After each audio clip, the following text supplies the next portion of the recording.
हम एक ऐसी दुनिया में जी रहे हैं जहां हर मोमेंट हमसे एक इंस्टेंट रिएक्शन मांगती है। नोटिफिकेशंस, सोशल मीडिया आउटरीच और हीटेड आर्ग्यूमेंट्स, हर जगह सिर्फ नॉइस है। And usually high stakes conversation में जो इंसान सबसे ज्यादा चिल्लाता है उसे लगता है कि वही रूम को कंट्रोल कर रहा है। हमें बचपन से ही सिखाया गया है कि पावर का मतलब लाउड होना है, having the last word, fast react करना, अग्रेशन दिखाना ही स्ट्रेंथ की पहचान मान ली गई है। बट इफ यू पे क्लोज अटेंशन, किसी भी रूम में सबसे पावरफुल और इफेक्टिव इंसान वो नहीं होता जो चिल्ला रहा है। It's the woman who stays completely unshakeably काम।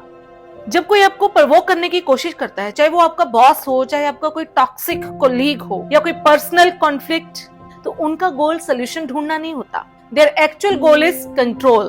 डर और पैनिक का एक मास्क होता है। जब कोई चिल्लाता है या चाउस क्रिएट करता है तो वो अपने इमोशंस के इम्पल्स पर काम कर रहा होता है। अगर आप भी उसी टोन में रिएक्ट करती हैं तो आप उनके ट्रैप में फंस जाती हैं। But the moment you refuse to react, the dynamic completely flips. आपकी साइलेंस उनके पूरे स्क्रिप्ट को रूइन कर देती है। उकसावे का जवाब चीख पुकार से देने की बजाय जब आप डीप ब्रेथ लेकर शांत रहती हैं तो आप उनका पूरा मोमेंटम छीन लेती हैं। यहाँ एक सबसे बड़ी मिसकंसेप्शन दूर करना जरूरी है।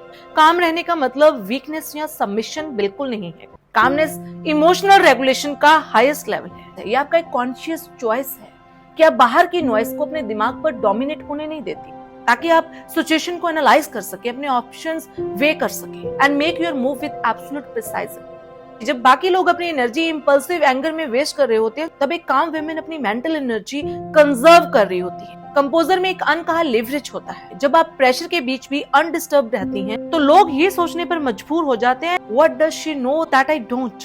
जो लोग अपना टेम्पर लूज कर लेते हैं, वो लोग अपनी बाउंड्रीज और ट्रिगर्स सामने वाले को खुद थमा देते हैं। But composer keeps your cards close to your chest. You don't win by shouting louder. You win by remaining unshakable while everything else falls apart.